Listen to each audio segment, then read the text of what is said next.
The former Brexit Party leader spoke out about soaring immigration during his appearance on BBC Question Time. Nigel Farage let rip on BBC Question Time at the UK's addiction to cheap labour from overseas, claiming it has made the country poorer.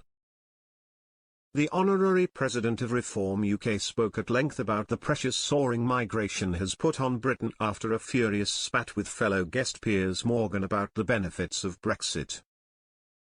The Talk TV host called for another referendum on the UK's withdrawal from the EU, but Mr Farage countered that people voted for Brexit for getting back control of our lives.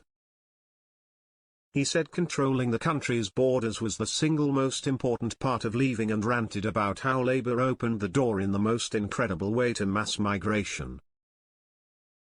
Question Time presenter Fiona Bruce pointed out that many of those coming to the UK are being invited over, with about 40% of non-EU arrivals on work-related visas. But the former Brexit Party leader shot back, "Big business in this country has an addiction to cheap labour.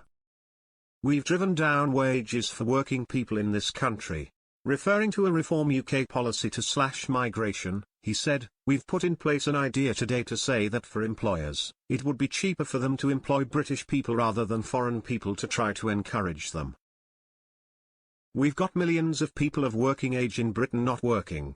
We have to find a way of getting those people to work.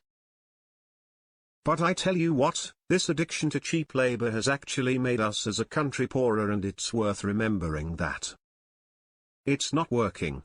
Mr Farage was making his 37th appearance on the BBC programme after a break of several years on the show. His appearance alongside Mr Morgan was always going to be explosive. The pair have a long-running feud after Mr Farage reportedly passed Donald Trump a dossier of unpleasant things the former newspaper editor had said about the ex-US president.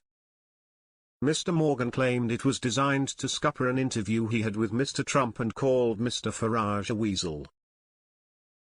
The former Good Morning Britain host taunted the Brexiteer for not standing in the upcoming general election, saying, "You've bottled it, mate.